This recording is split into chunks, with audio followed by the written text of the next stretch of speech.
Oi. Tudo bem, pessoal, vamos abrir lá em Lucas 16. Nós vamos estudar uma parábola, ou seja, um ensinamento do nosso Senhor Jesus Cristo para tentar trazer algo que, ao meu entendimento hoje, bate pesadão na gente. Muito difícil, muito complicado, muito árduo o serviço, e Jesus vai tentar explicar através de uma parábola. Lucas 16. Ok, já aí? E ele dizia também aos seus discípulos: havia um certo homem rico, o qual tinha um mordomo, e este foi acusado perante ele de estar desperdiçando os seus bens. E ele, chamando, disse: o que é isso que eu ouço de ti? Entrega a conta da tua mordomia. Ou seja, o cara viu o fechamento da conta aí. Porque já não podes mais ser meu mordomo. Então o mordomo disse consigo, né? Ele pensou, ele falou com ele mesmo: o que eu vou fazer? Pois o meu senhor, se o meu senhor me tirar a mordomia, cavar eu não posso, mendigar eu tenho vergonha. E eu resolvi o que fazer. Quando me tirarem a mordomia, eles possam me receber em suas casas. Assim ele, chamando a si cada um dos devedores do seu senhor, disse ao primeiro: quanto tu deves ao meu senhor? E ele disse: 100 medidas de azeite. E ele disse: toma a tua conta, assenta-te rapidamente e escreve 50.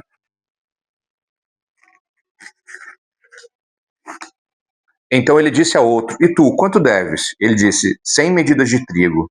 E disse-lhe: toma a tua conta e escreve então 80. E o Senhor elogiou o mordomo injusto, porque ele agiu com sabedoria. Porque os filhos deste mundo são mais sábios do que os filhos da luz. E eu vos digo: fazei para si amigos com as riquezas da injustiça, para que quando essas vos faltarem, eles vos recebam as habitações eternas. Quem é fiel no pouco, também é fiel no muito, e quem é injusto no pouco, também é injusto no muito. Pois se não tiverdes sido fiéis com as riquezas injustas, quem vos confiará as verdadeiras riquezas? E se não fostes fiéis naquilo que é de outro homem, quem vos dará o que é o vosso? Nenhum servo pode servir a dois senhores, porque ou há de odiar a um e amar o outro, ou se apegará a um e desprezará o outro. Não podeis servir a Deus e a Mamon. Ok? Parábola muito complicada. Jesus ele traz um entendimento em Lucas 16 que confronta o pensamento atual de gestão. A gente acha que está falando só sobre dinheiro, né? Você não pode servir a Deus, talvez a sua tradução esteja ao dinheiro, né? A sua deve estar ao dinheiro. Mas no original você não pode servir a Deus e a Mamon. Mamon é a representação demoníaca do controle, da soberba, da ganância e do dinheiro também. Então Deus está falando que nós não podemos agradar um e agradar o outro. E muitas pessoas acham que Lucas está falando sobre finanças. Finanças está inclusa, né? É mais embaixo. Abaixa um pouquinho ali para mim. A ideia de Lucas 16, quando eu leio Lucas 16, me vem a palavra Shalom. Vocês já ouviram a palavra Shalom, né? O nome da nossa igreja é Sar Shalom, Príncipe da Paz. O Shalom, na tradução hebraica, ele representa basicamente 3 esferas, 3 possibilidades de entendimento. Deus, quando ele curava um enfermo, ele não curava só a enfermidade, ele dava o Shalom dele. O Shalom, ele tem a ideia de nada faltando, nada quebrado e nada fora do lugar. Essa é a ideia do Shalom. Nada quebrado, nada faltando e nada fora do lugar. O Deus da organização, o Deus da restauração, o Deus que te renova, é um Deus que não aceita injustiça. E Lucas 16 traz esse conceito. Ele fala que você não pode ser injusto com aquilo que não é teu. Está falando sobre mordomia, não sei como é que estava na tradução de vocês. Foi colocado algum, dependendo da tradução, vai vir como governo, né? A ideia de mordomia, a ideia de trazer o conceito de mordomia para nós cristãos hoje em dia, é entender que a casa que nós habitamos, que é nossa, não é nossa. O carro que nós dizemos que é nosso, que nós pagamos IPVA, ele ainda assim não é nosso. O fôlego de vida que nós temos também não é nosso. O dinheiro que nós temos não é nosso. E a ideia de Lucas é exatamente esse, de que você desenvolva um projeto de gestão pessoal, que dentro desse projeto de gestão pessoal está inclusa a gestão financeira, mas também está incluso a gestão da generosidade, a gestão social, digamos assim, uma gestão política atual. Porque a ideia de envolvimento político não é placas para ser votados. A ideia de envolvimento político é de um cidadão consciente da comunidade. Então, se eu sou um cidadão consciente da comunidade, eu conheço pessoas na minha comunidade que estão passando necessidade, e eu entendo que eu sou um mordomo de Deus e que Deus me abençoou com um recurso, e essa pessoa não tem o recurso, logo eu vou lá e interfiro. Eu interfiro transmitindo não só os recursos, mas também dando capacidade para que ela se faça o próprio gerenciamento dela no futuro. A ideia é de replicar. Entenderam o conceito? Então, a ideia da generosidade, por generosidade, ela deveria ser de forma constante, mas não o recurso pingando todo mês, mas sim fazendo com que essa pessoa sane o problema, né? Não tem como a gente falar de amor para Jesus com a pessoa com a barriga roncando. Então, a gente alimenta a pessoa, a gente dá um conforto temporário, mas fala, vamos lá, a gente tem que trabalhar, ok? E aqui eu vou abrir um dodói. Não vale terceirizar aquilo que tu tem que fazer. Não dá para você mandar o dinheiro lá para a África e você abandonar o vizinho. Porque o vizinho é que é teu próximo. E às vezes o teu próximo vai ser alguém tão perto de ti, mas que ele não precisa de atenção imediata. Talvez é um pouquinho mais distante. Lucas 16, ele é um jab direto na boca do estômago de quem está com a guarda baixa. Ou seja, ele é uma pancada vindo em direção a nós. Lucas 16 me faz refletir, vontade de chorar e sair correndo desesperado. Porque eu, sinceramente, não tenho a menor condição de ser pastor. É um pouco de ser um pai, um empresário. Tem tanta gente melhor, tem tanto pai melhor, cara, tem tanto empresário de sucesso, tem tanto pastor com menos erros do que eu. Sinceramente, eu me sinto um mendigo, ensinando outros mendigos ao caminho do pão. Talvez eu não quero te magoar te chamando de mendigo, mas de fato nós somos mendigos. Nós somos pessoas que corremos atrás de coisas vazias, vãs, e aí a gente cai na filosofia no contexto da completude. O ser humano, ele busca coisas alcançáveis, porém insatisfatórias. É aquele velho conceito, né? Tu quer o tênis, tu quer o tênis, tu quer o tênis, comprou o tênis depois da quarta usada, vai pro fundo. E aí você trava um novo tênis, ou você vai travar uma nova roupa. Mas só tem problema eu travar? Não. Mas você vai continuar mendigando algo que nunca vai te trazer completude. A gente esbarra em alguns alimentos mais sólidos, e eu digo alimento, porque a gente está mendigando pão. Tem coisas que fazem um pouco mais de sentido na nossa vida quando a gente engole um alimento mais forte, que te dá um prazo maior. Vamos tentar trazer para a nossa realidade. Quando a gente ajuda alguém necessitado, a gente se sente bem. 1, 2, 3 dias.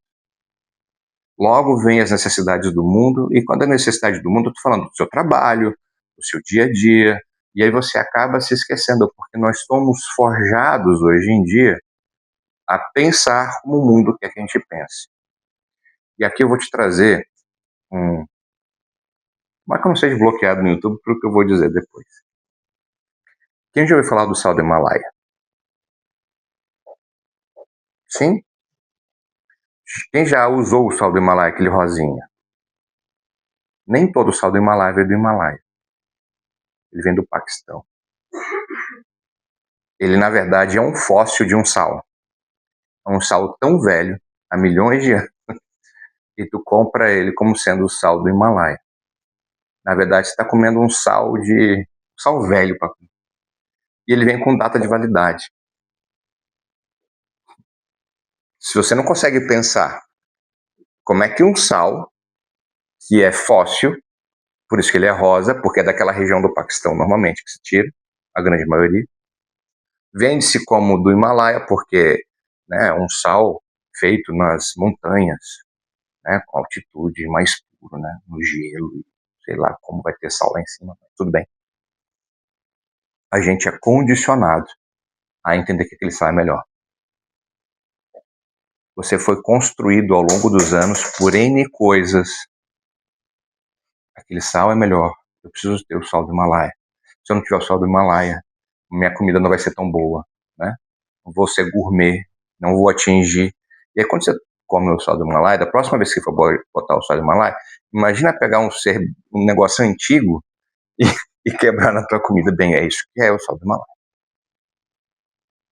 E a gente, naturalmente, a gente vive a vida inteira atrás de coisas que são momentâneas. E tá tudo bem ser momentâneo. O segredo que a Bíblia queria nos trazer e quer nos mostrar é que nós devemos travar o nosso coração na última mensagem. Nós não podemos servir a Deus e a Mamon. Porque ou você vai agradar um, ou você vai agradar o outro. Então quer dizer, então, pastor, que eu nunca vou conseguir ser um bom empresário, um bom... Vai conseguir. Vai hypar, pode hypar nas meias, se tornar um baita influencer, você pode ser um baita empresário, um baita pai, se você estiver travado naquilo que de fato é o pão da vida. Porque o pão da vida é Jesus. Ele fala que ele é o pão da vida. Nós celebramos a Santa Ceia partindo o pão e ele fala, este é o meu corpo. É o pão que traz, de fato, a nutrição essencial. É o shalom dele. Então é nada quebrado, nada faltando e nada fora do lugar. E a gente é condicionado diabolicamente a aceitar carro sujo, carro arranhado, carro desalinhado, pneu velho, casa bagunçada, vasilha trincada, casa mofada.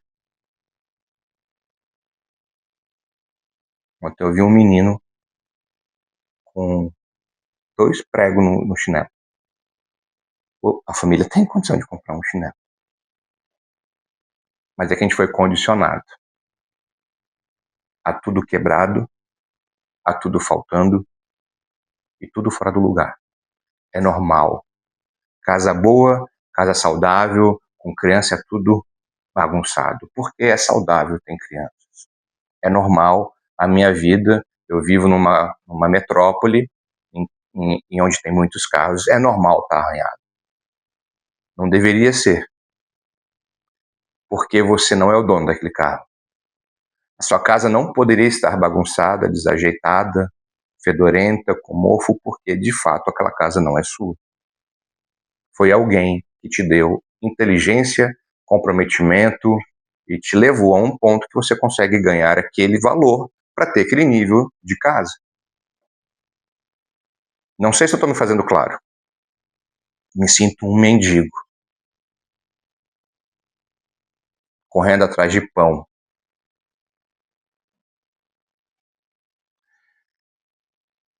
É só vir uma doença terminal e a gente faz um paralelo automático. O que de fato importa na vida.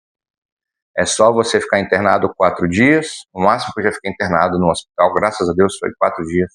Mas foi terrível. Foram 4 dias onde o cérebro fica em 24 horas pensando o que de fato importa, o que vai acontecer com o que você deixou fora do hospital.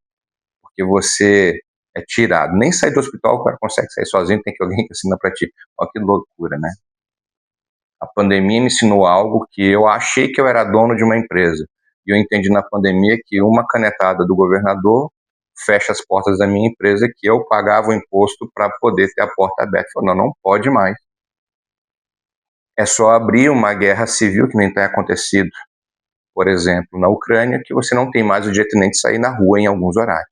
A gente percebe que essa falsa sensação de liberdade, que nós arrotamos que somos livres, essa falsa sensação, ela, numa canetada, ela some. A minha vida mudou num domingo de manhã, às 6h24 da manhã, quando fizeram uma denúncia anônima sobre o meu nome. E eu enfrento o inferno desse dia para cá. Até eu explicar que focinho de porco não é tomada, ninguém hoje em dia tem a boa vontade de querer entender a sua boa vontade. Porque eu me sinto mendigo correndo atrás de um pão. E às vezes é um mendigo, não sei se vocês conhecem mendigo, a realidade de um mendigo. Aqui em Teutônia, graças a Deus, não tem tantos mendigos, né? Mas quem já foi para a cidade grande e viu um mendigo? Não tem mendigo aqui. E não tem mendigo. Quem já foi para Porto Alegre, Caxias, Canoas, Rio de Janeiro? Pessoas que mendigam para se alimentar, para ter. Ele pede uma roupa, ele não lava mais a roupa. Ele pede outra roupa, joga aquela fora. É a comida que ele consegue hoje. O mendigo, ele não trabalha, tá? Não é o vendedor de sinal. O mendigo é aquela pessoa que é marginalizada e pede algo para se alimentar, para sobreviver. É abaixo do nível de miséria. Existe o normal, miséria, abaixo do nível de miséria é o mendigo. E, infelizmente, nós deveríamos entender que nós, como cristãos, somos mendigos na fé. O apóstolo Paulo entendeu isso no livro de Romanos, no livro de Colossenses, onde ele fala, eu sou o pior dos piores pecadores. Está falando do apóstolo Paulo. Se esse homem não hypou em teologia, se esse homem não foi considerado aos olhos dele digno, como que eu e você podemos?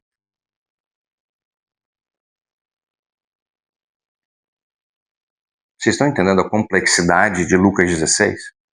Lucas 16 ele fala para nós sermos justos com o que é do outro. Ok? Fica fácil entender, né? Então, por exemplo, eu emprestei o carro para você. Se você bater o carro enquanto estiver com você, quem paga o conserto do carro? O que seria o óbvio? Quem bateu o carro, né? Vamos supor, então, eu não tenho ainda uma casa na praia. Mas vamos supor que um dia eu tenho uma casa na praia, você pega a chave para ir lá e fala, não, pode ir lá, é nosso.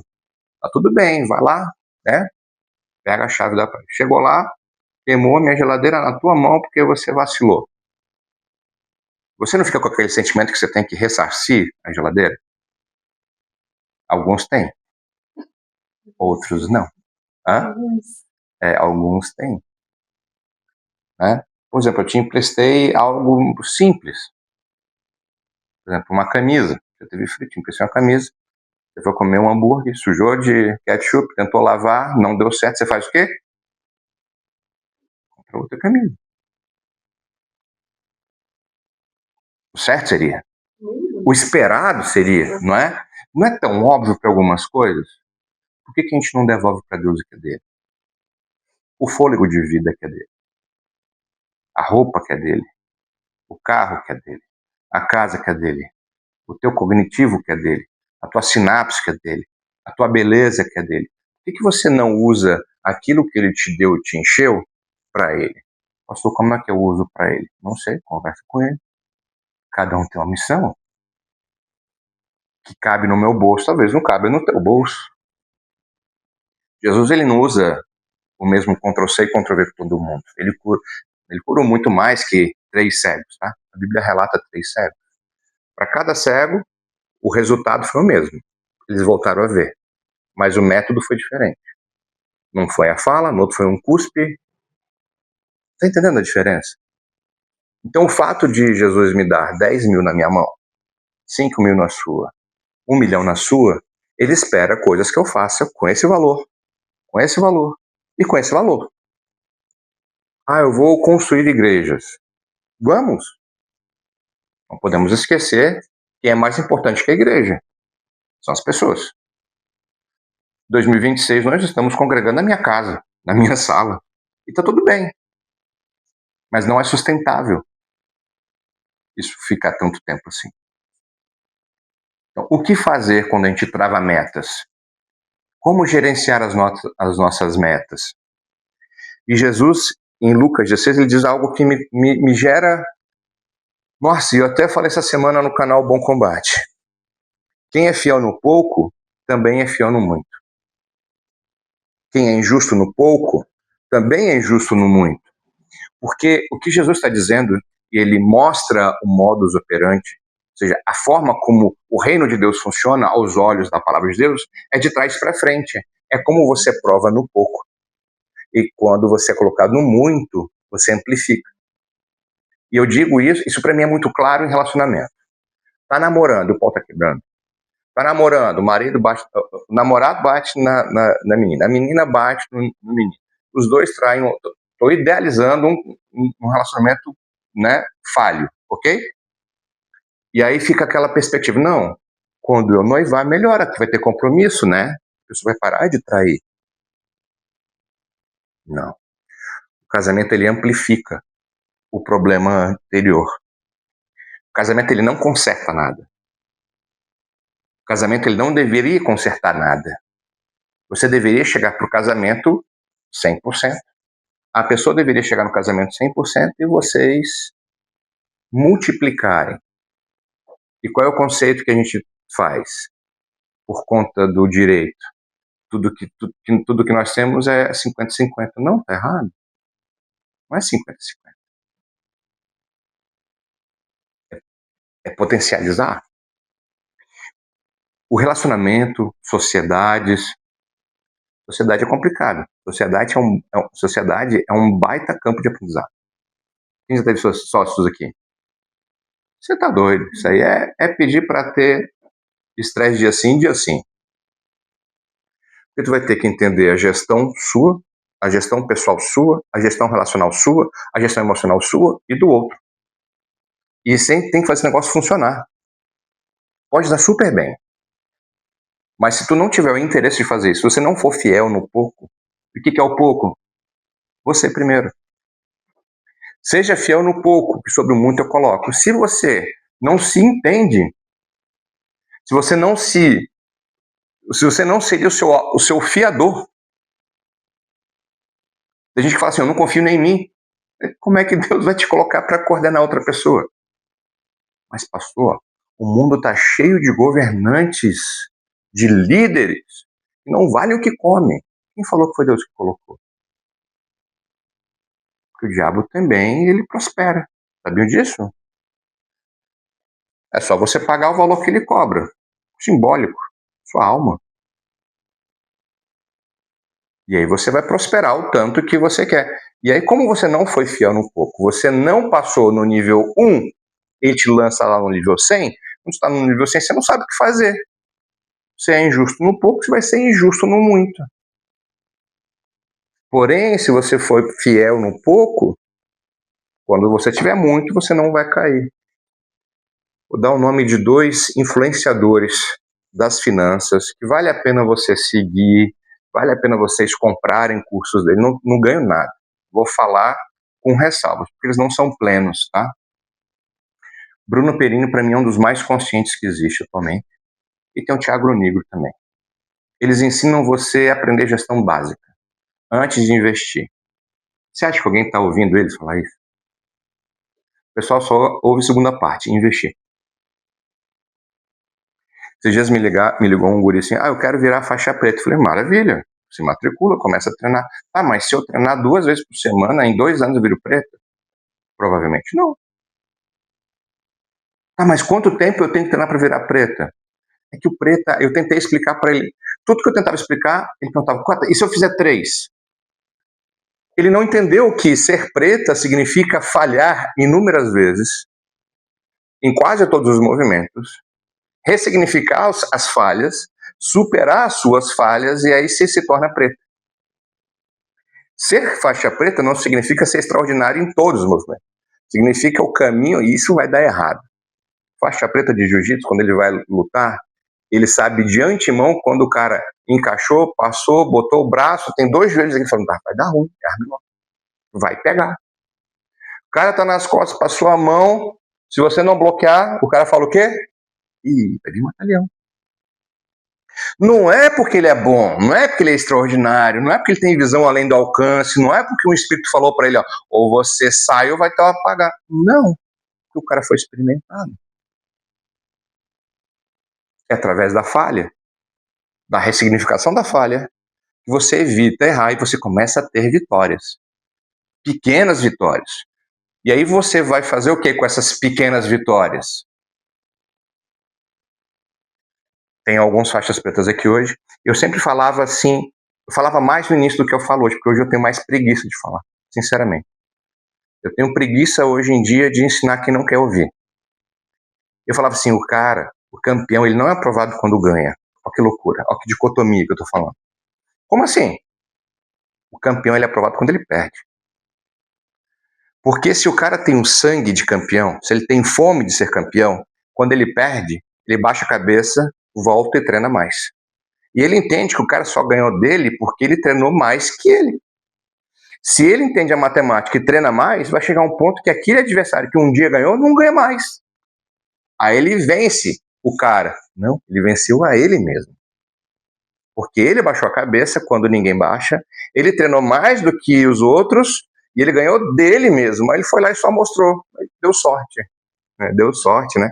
Aí o pessoal usa essa frase, nunca foi sorte, sempre foi Deus. Deus opera milagres?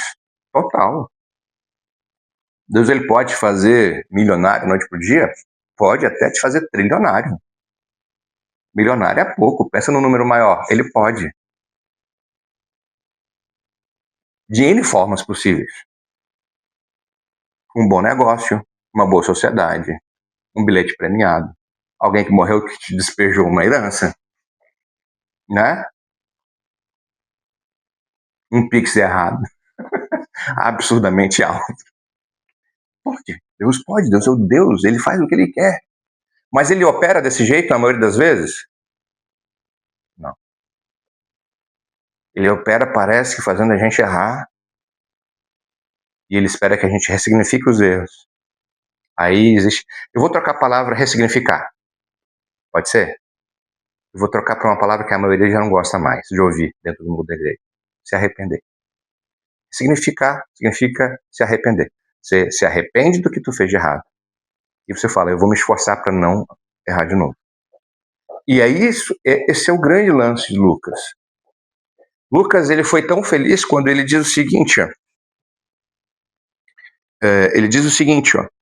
Porque os filhos deste mundo, estão falando das pessoas que não têm Cristo no coração. Estão falando de pessoas que não estão preocupadas com o que Deus espera. São mais sábios na sua geração do que os filhos da luz. As pessoas que estão vivendo para o mal, elas são espertas demais. As pessoas encontram brechas em locais para te acusar de coisas que talvez você nem tenha feito. Ou se fez, não fez naquela intenção. E até explicar, como eu falei, que focinho de porco não é tomada, você já pensou em desistir trocentas mil vezes. Porque o que o inimigo quer, está escrito em João 10:10, é roubar, matar e destruir. Principalmente a sua fé. Porque a tua fé é um gerador que te impulsiona. Se você perde a fé, você não respira mais. Você perde a fé, é a mesma coisa que perder a esperança.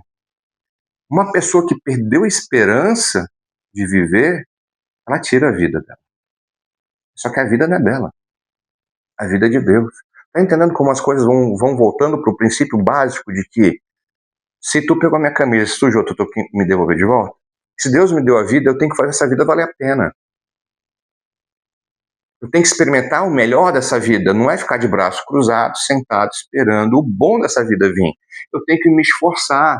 Por isso que se você for comer macarrão com sardinha, tenta botar um alho, um salzinho de Himalaia. Tenta melhorar aquele macarrão. Sabe por quê? Para ter uma experiência agradável, falar, Senhor, muito obrigado por este macarrão com sardinha.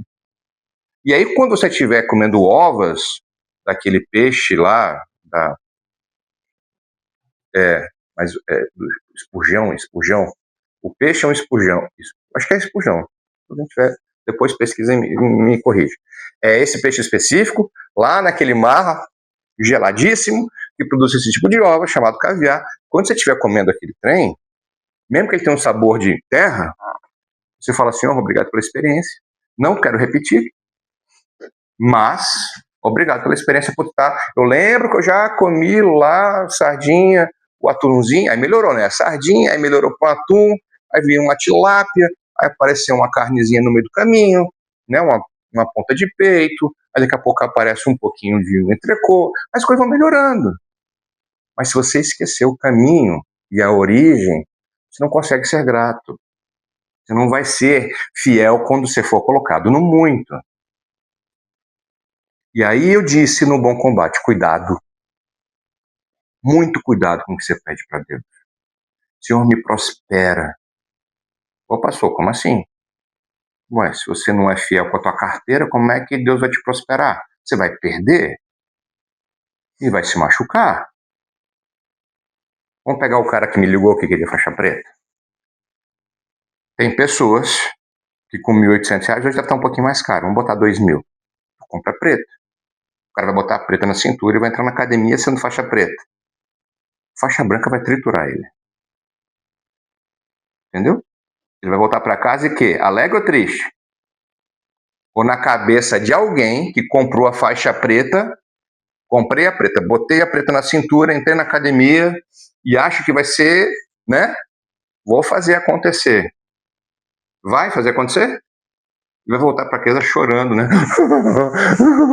Triste da vida, porque não vai conseguir fazer o que o processo de erro, ressignificação, aprendizado te fez. Você foi fiel no pouco, faixa branca, vamos falar do jiu-jitsu, faixa branca, treinou faixa branca, apanhou 300.000 vezes, não desistiu, fiel no pouco, virou azul, fiel no pouco, roxa, fiel no pouco, marrom, fiel no pouco, preta, fiel no pouco. E aí o cara, quando fez esse processo, ele chega na preta e fala, pô, se eu vacilar, qualquer outro preto me pega. E se você for conversar com faixa preta de verdade, ele sabe que até o branca pode pegar ele num dia ruim. Vou explicar de novo. O faixa preta, se vacilar, rolando com faixa branca, ele apaga. Por que no mundo espiritual a gente vacila desse jeito? Estou na igreja há 5 anos. Estou ungidaço. O diabo, quando eu pisar, ele tem que sair. Só que você só nega, você xinga, você bate, você desvia o dinheiro. Estou na igreja há 10 anos. Esses pecados continuam. Você só trocou de lugar. Você demora mais no Rio lá, quando vê o homem mais bombado, que é o marido. Ou o inverso. Nossa, podia ser assim, né? E aí vai indo. A vigilância é o que Lucas está dizendo. Seja fiel no pouco. Se eu te falar 1 milhão é pouco ou é muito? Quem que queria ter 1 milhão agora? Não o milho em si, 1 milhão em real. É muito ou pouco? Ninguém quer ter? É pouco, né? 10 milhões. Ninguém quer. 10 milhões já resolve a vida de alguém? Já resolve, né? Mas é muito. Se eu te falar que o Barsi, que é um outro investidor, ganha 1 milhão dia parado, que esse mesmo 1 milhão para essas outras pessoas que eu falei, tipo Thiago Negro e Bruno Perini, é troco de carteira, mas um dia foi. Hoje é pouco para ele, mas um dia foi muito. Hoje, esse cara que me ligou na vontade de ser preta, eu já sou preta de 6 modalidades. Você é preta. É muita coisa ser preta? Você é preta, é muita coisa? A gente sabe que foi difícil, mas mudou o que em tua vida? Tu ficou extraordinário? Você dá um soco na parede de concreto, que nem nos filmes? Não. Mas eu entendo que aquele faixa branca que quer se tornar faixa preta, eu entendo o sonho dele. Eu entendo eu já fui professor universitário, eu entendo que a pessoa que começou na faculdade, primeiro semestre, é agoniado, quer anotar tudo, quer viver estudando. Falei, eu faria diferente hoje. Não estou falando que você não tem que estudar, estou falando que você tem que estudar direito. Estudar muito não é sinônimo de estudar direito. Do mesmo jeito que trabalhar muito não é sinônimo de trabalhar efetivo. Ok? Você pode trabalhar muito o dia inteiro. Se você for mecânico, você tem que arrumar um bloco de motor. Eu não entendo nada de oficina, mas eu posso dizer que se você só tiver uma marreta para consertar, que vai trabalhar muito, vai ficar girando com teus dedos lá, não vai tirar nenhum parafuso e tu trabalhou o dia inteiro. Porém, se ele tiver acesso às ferramentas certas, ele desmonta aquilo com muito menos tempo, muito menos esforço, com muito menos lesão. Sim ou não? É isso aí. Isso funciona para qualquer profissão. Por isso que eu digo, por isso que eu falo, se nós entendermos a fidelidade com o conceito de mordomia que Deus nos deu, e entender que a máxima de Jesus é ame ao teu Deus de toda força, de todo o seu entendimento, com toda a tua energia, qual que é a segunda gota? Ame ao próximo como a ti mesmo. Então voltou para ti. Se a tua gestão pessoal é fraca, a gente cai no conceito que eu falei agora no início. Me sinto mendigo, conduzindo outros mendigos a encontrar um pão. Todo pastor é falho, toda igreja é falha, todo pai de família é falho, toda mãe é falha, toda política é falha, porque nós somos pessoas cegas conduzindo outros cegos a encontrar o caminho. Ok? E quem é o caminho? Jesus. Jesus é o caminho, não é um dos caminhos. Ele é o caminho. Ele é o pão.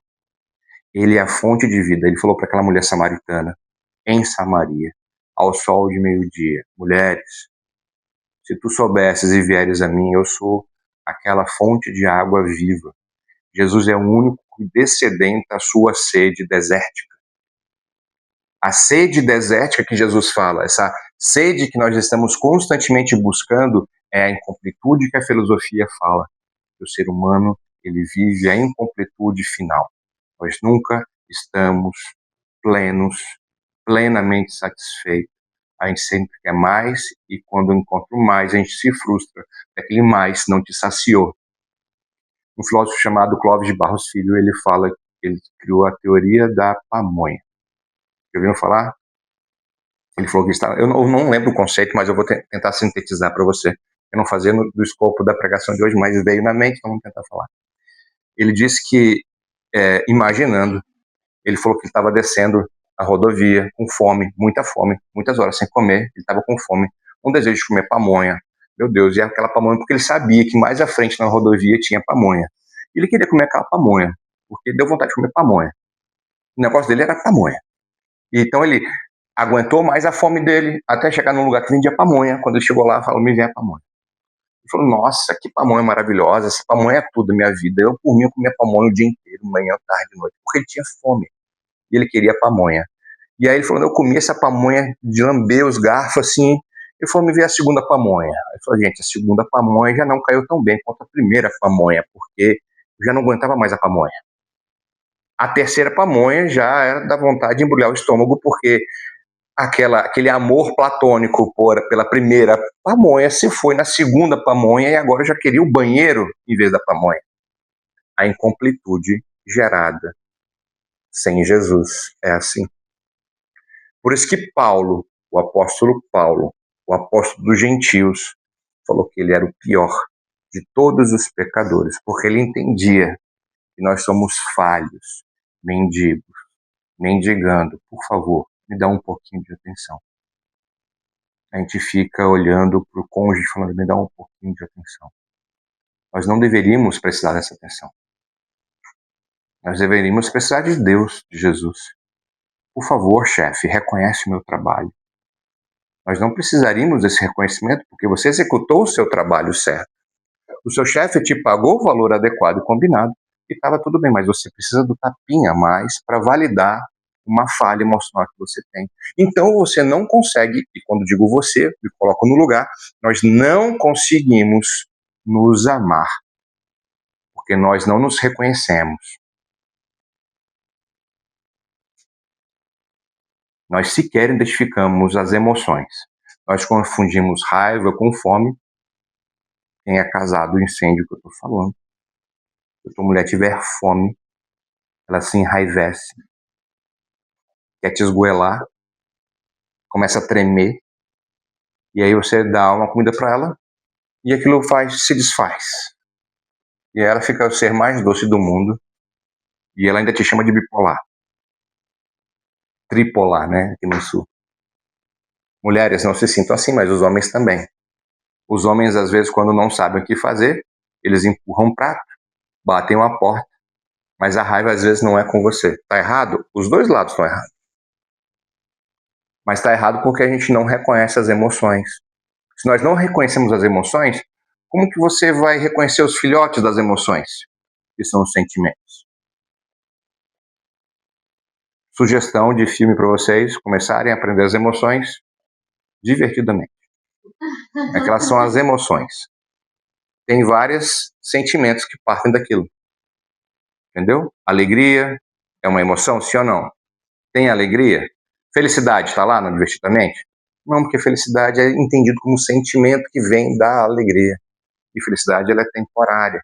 Então, se a gente entende as emoções, a gente vai entender os sentimentos. Se você entende um pouco de gestão básica, você vai entender que se sobrou no final do mês R$10 na sua carteira, quem vai dar graças a Deus aí se sobrar?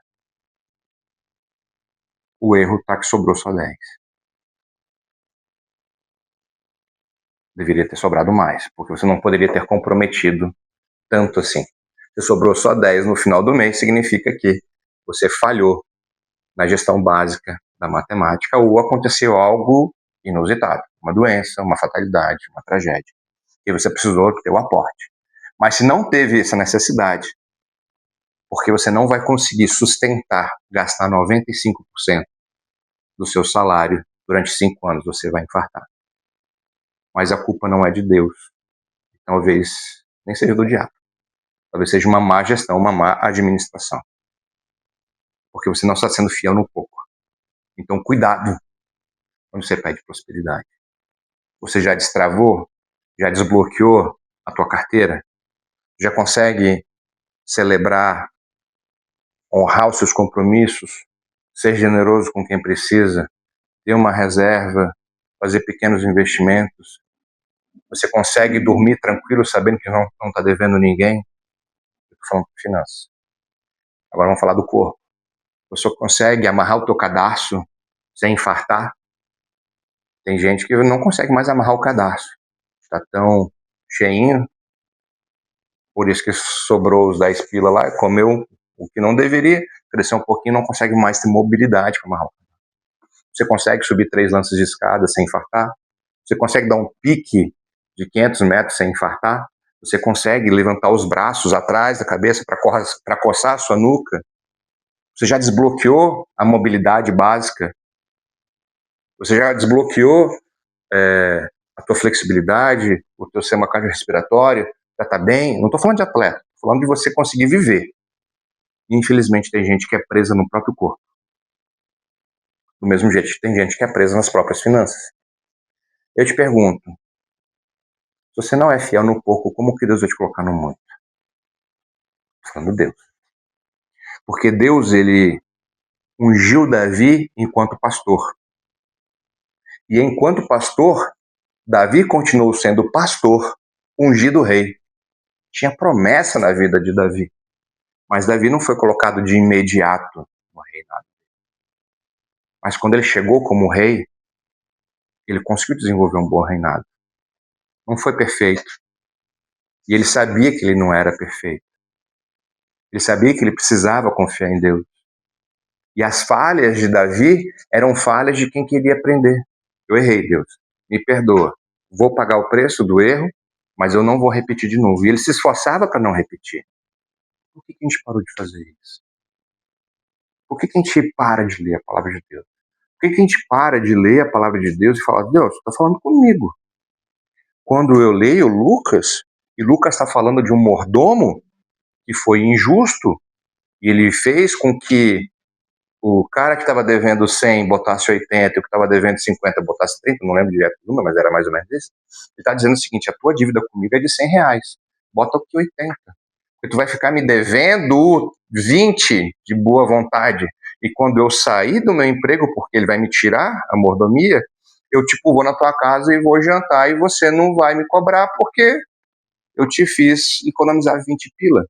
E a palavra de Deus diz que o Senhor elogiou o mordomo injusto. Deus não está falando para a gente fazer isso. Deus está falando que o cara, mesmo sendo do mundo, mesmo sendo injusto,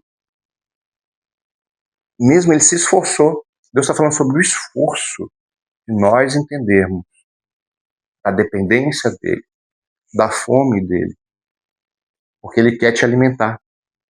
Ele quer te trazer o shalom verdadeiro. Ele quer colocar a tua vida em ordem. Ele não quer te deixar nada faltando e nada quebrado. Então começa a olhar por você. Tem roupa poída? Roupa danificada? Por que você vai doar para alguém? Se não serve para ti, por que outra pessoa vai receber uma roupa danificada? Agora ela está em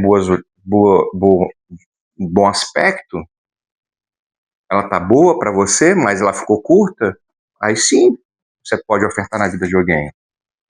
E outra, por que você só tem que dar o que está estragado? Por que você só vai dar o que está sobrando? Esse é um outro conceito. Já pararam para ver que normalmente só é generoso quando sobra? A gente só é generoso quando está tudo certo. Aí a gente é generoso. Você consegue ser generoso enquanto está faltando também? Não dá para você compartilhar o mesmo prato de comida que você come com seu irmão que você está celebrando na igreja toda semana?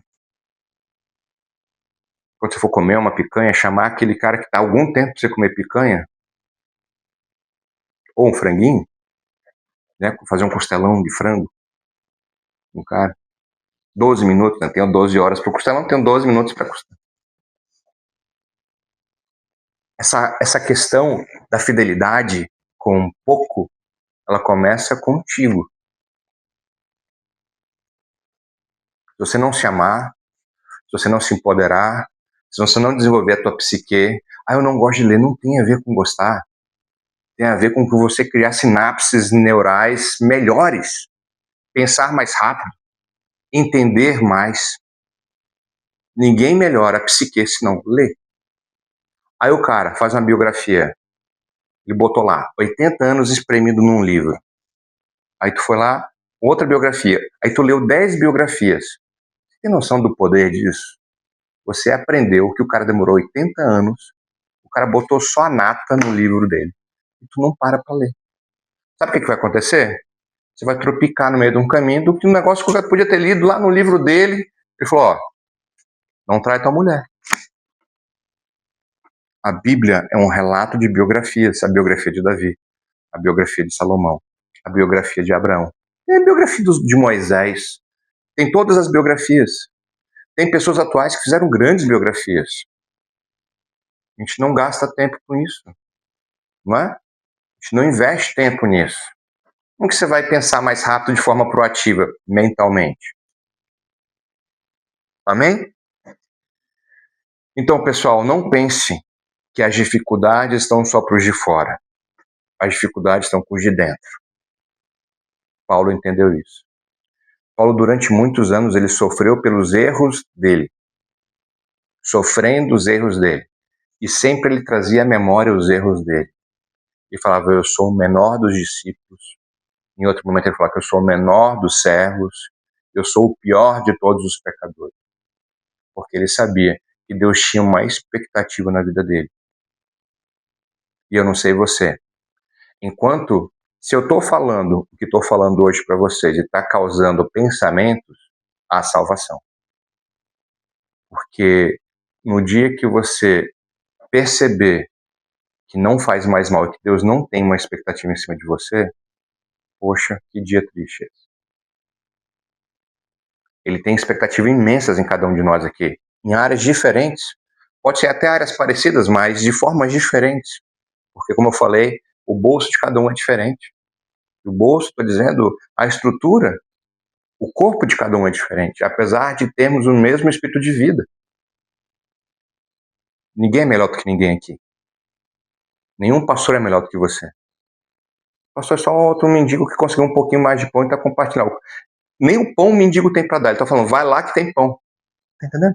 Todo pastor, eu não sei as respostas das mazelas humanas, mas eu sei que a Bíblia tem. Então tu tá precisando de pão, de conforto? Ó, eu sou outro mendigo que passou por mazela. Eu falei, eu sei que aqui está dizendo que mesmo que seu pai e sua mãe te abandonar, eu não vou te abandonar. Isso é Deus está falando. Vamos compartilhar esse pão. Trabalha, levanta cedo. Entende?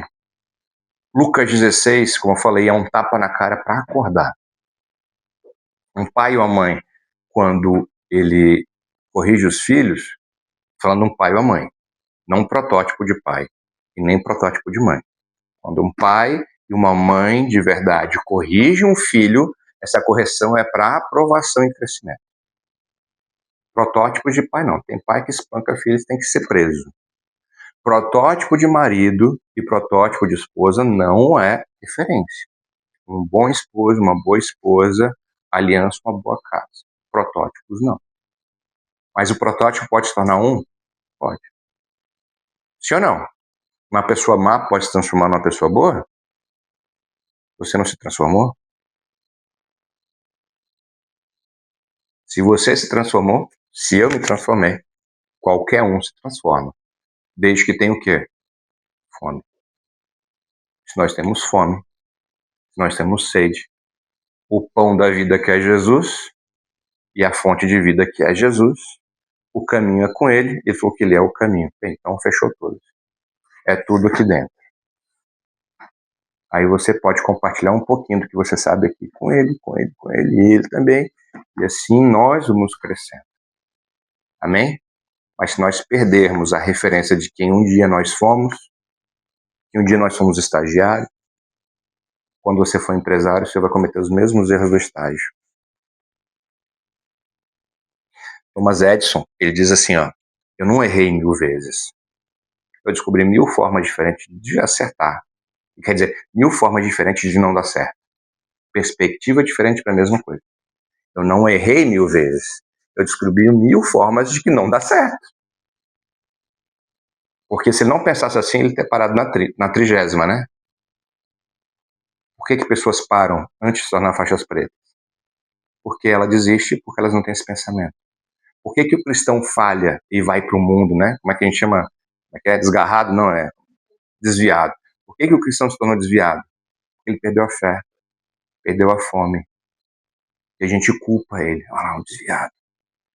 Só que se a gente olhar demais para o nosso olho, a gente vai ver que a gente tem uma trave maior do que a do cara.